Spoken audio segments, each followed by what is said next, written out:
এখন আমি নামথিন পুকুরিতে এসেছি। এইটা হচ্ছে নামথিন পুকুরি। এখন শুকিয়ে গেছে, কিন্তু বর্ষাকালে পুরো জল ভরে যায়।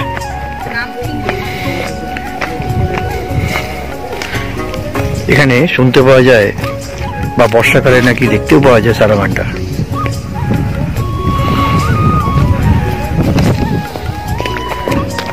চলুন একটু যাওয়া যাক।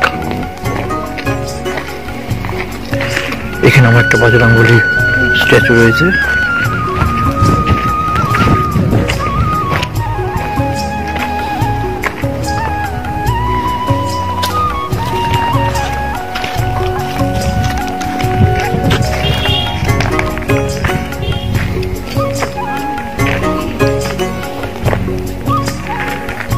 এটাই নাকি সেই লেক।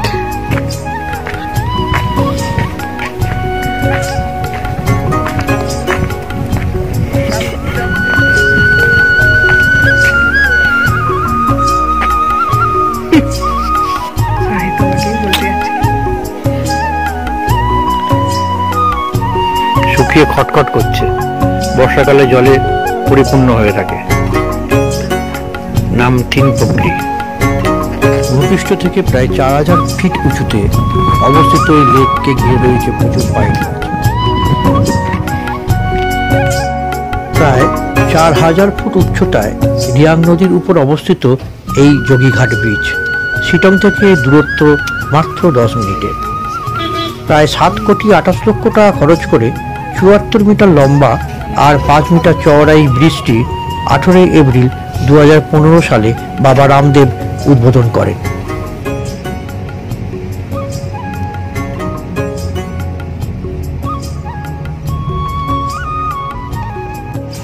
এখন আমি যোগীঘাট ব্রিজের কাছে দাঁড়িয়ে আছি।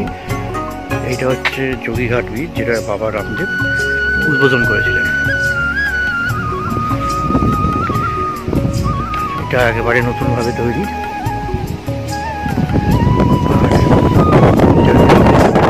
এটা হচ্ছে পুরনো ব্রিজটা, এটা ব্রিটিশ আমলে তৈরি।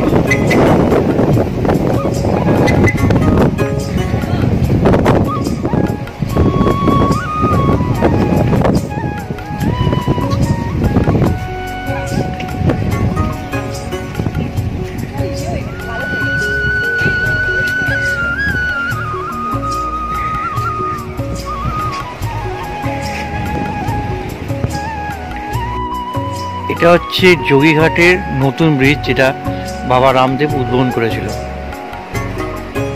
আর এইটা হচ্ছে ব্রিটিশ আমলের তৈরি ব্রিজ। এটা হচ্ছে ব্রিটিশ আমলের তৈরি যোগীঘাটের ব্রিজ, যেটা এখন এটা পরিত্যক্ত অবস্থায় পড়ে আছে। আর এইটা হচ্ছে বাবা রামদেবের উদ্বোধন করা ব্রিজ, যেটা এখন মেন ব্রিজ হিসেবে পরিচিত লাভ করেছে। আর তলা দিয়ে চলে গেছে ছোট্ট একটা নদী। চলুন নদীটা একটু দেখাই। নদীটির নাম রিয়াং।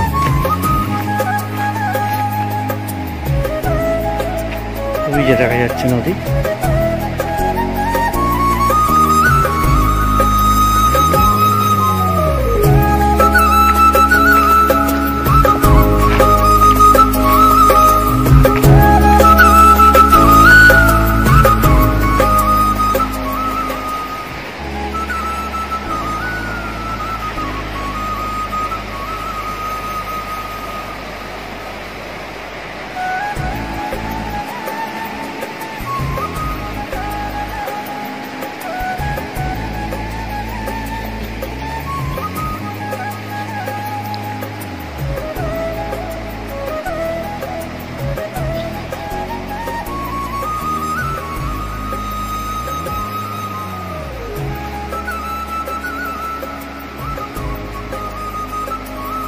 নতুন আর পুরনো দুটো পাশাপাশি।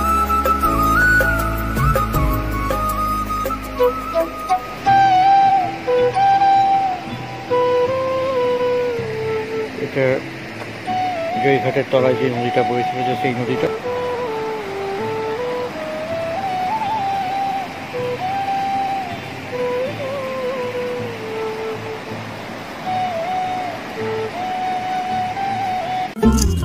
যোগীঘাট ব্রিজ দেখে আমরা এবার ফিরছি শিটংয়ে হিলি ড্রিম হোমস্টেতে, যেখানে আমরা আজ নাইট স্টে করব।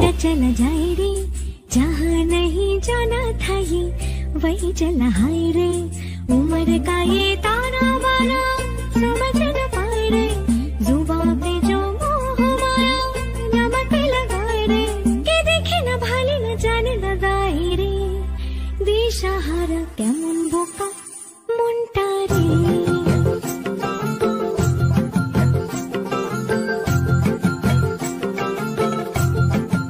কালকে আমরা এনজিপি থেকে কাশিয়াং হয়ে 10টার মধ্যে আমরা এখানে ঢুকে যাই। সারারাত্রি আমরা এনজিপি স্টেশনে ছিলাম। 2টোর সময় তিস্তা তোর্ষা এক্সপ্রেসে যেহেতু ঢুকেছি, রাত্রে 2টোর সময় ঢুকে যায় গাড়ি, এবং আমরা সারারাত্রি ওয়েটিং রুমে ওয়েট করার পরেতে 6:30টার সময় এনজিপি থেকে বেরিয়ে ভায়া কাশিয়াং সাইট সিইং করে আমরা হিলি ড্রিম হোমস্টেতে এসে উপস্থিত হই 10টার সময়। এখান থেকে আবার 1 ঘন্টা আমরা রেস্ট নিয়ে 11টার সময় শিটংটা একদিনে এক্সপ্লোর করার জন্য আমরা বেরিয়ে যাই। মোটামুটি আমরা সাইট সিনগুলো করি, সেগুলো সমস্ত ভিডিওতে আপনারা দেখতে পাবেন। তারপরে চলে আসি আমরা হোমস্টেতে। হোমস্টেতে দুপুরবেলা যে লাঞ্চটা দেয় সেটার মধ্যে ছিল ভাত, ফাইন চালের ভাত, ডবল ডিমের কারি, একটা ফুলকপির তরকারি, চাটনি, পাঁপড়। খুব সুন্দর রান্নাবান্না।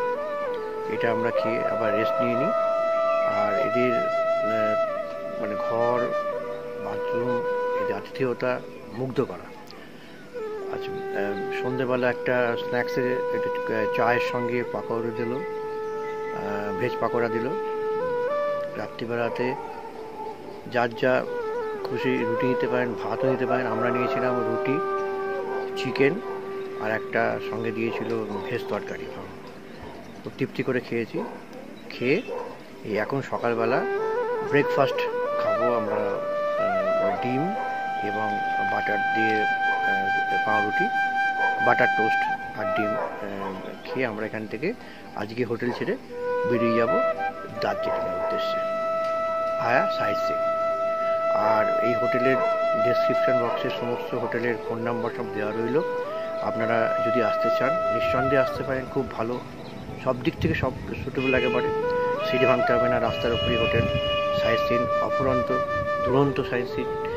আর এই হোটেলের সমস্ত ডেসক্রিপশন বক্সে আমি ডিটেলস করে দেবো। আপনারা এই ডেসক্রিপশন বক্স দেখে কন্ট্যাক্ট করে ডাইরেক্ট আসবেন। আর আমার যে গাড়ি ড্রাইভার, তার নাম্বারটাও আমি দিয়ে দেবো। তার নিজস্ব গাড়ি, তার সাথে যোগাযোগ করে আসতে পারেন। তাতে করে রেটটা হয়তো আপনাদের একটু সুবিধে হবে। কোনো মধ্যেখানে মিডলম্যান না থাকার জন্য রেটটা আপনারা অনেক কম পাবেন। আর আমি যেহেতু ফেব্রুয়ারি মাসে এসেছি, এটা অফ সিজন। অফ সিজনের জন্য রেট আমাদের লেগেছে পার ডে, পার নাইট 3 জনের 4200 টাকা, সঙ্গে 10% লেস। এটা হচ্ছে একদিনের খরচা। খাওয়া দাওয়া ইনক্লুডিং, লাঞ্চ, ব্রেকফাস্ট এবং ডিনার সব ইনক্লুডিং একদিনের জন্য। তবে একটা কথা বলতে পারি, এই হোমস্টে সব দিক থেকে ভালো, এবং এদের ঘর পরিষ্কার, একদম পরিচ্ছন্ন, বাথরুম পায়খানা খুব সুন্দর। আর আপনি এদের যে খাওয়া দাওয়া টেস্টি, সেটা খুব সুন্দর। হিলি ড্রিম হোমস্টে আপনারা যতক্ষণ যে কেউ, যত বড় ফ্যামিলি হোক বা যারা হোক, আপনারা আসতে পারেন, এসে থাকতে পারেন। খুব ভালো লাগবে, আমাদের তো খুব ভালো লেগেছে। আর ভিউ তো দারুণ ভালো। এখান থেকে তো সোজা কাঞ্চনজঙ্ঘা দেখা যাবে, কিন্তু আজকের পুরো ফগি ওয়েদার, যার ফলে আমরা আজকে দেখতে পাচ্ছি না। দেখুন, আপনাদের দেখাই, এইখানটা দেখতে পাচ্ছেন, এটা পুরো কাঞ্চনজঙ্ঘা ভিউ, কিন্তু টোটালটাই ফগি ওয়েদার, যার ফলে আমরা একটু দেখতে পাচ্ছি না। এখান থেকে টোটাল কাঞ্চনজঙ্ঘা আপনারা দেখতে পাবেন। এই হচ্ছে তার টোটালটাই ভিউ। তো কপাল খারাপ, আর কিছু করার নেই, আমরাও দেখতে পারবো। আপনারা তো দেখাতে পারছি না, আমরাও দেখতে পাচ্ছি না। এই হচ্ছে প্রেজেন্ট সিচুয়েশন।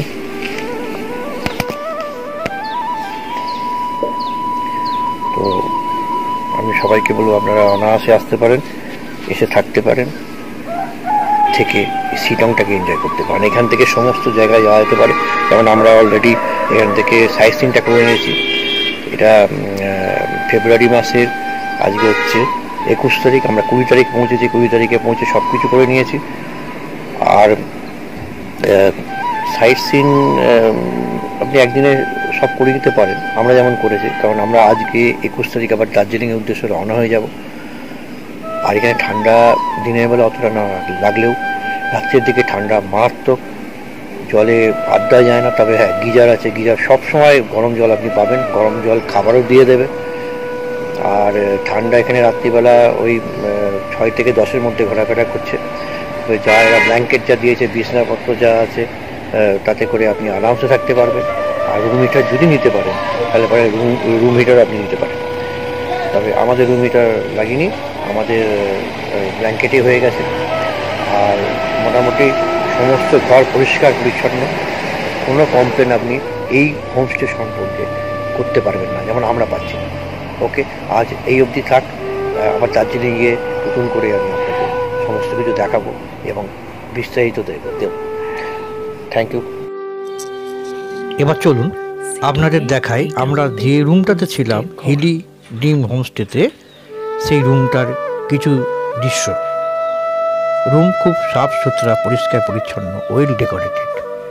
সিলিংটা তো রুমের দেখার মতন। একটা বড় খাট আছে, 3 জনের শোয়ার পক্ষে যথেষ্ট।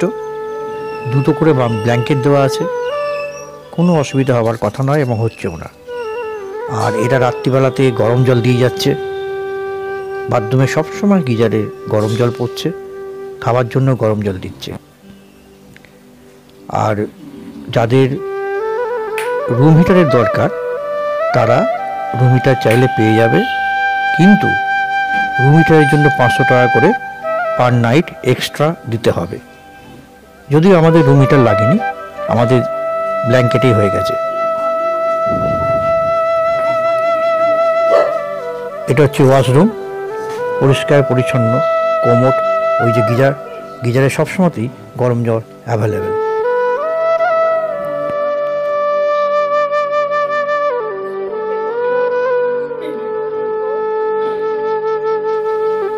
এটা হচ্ছে এই হোমস্টের সবচেয়ে আকর্ষণীয় জায়গা।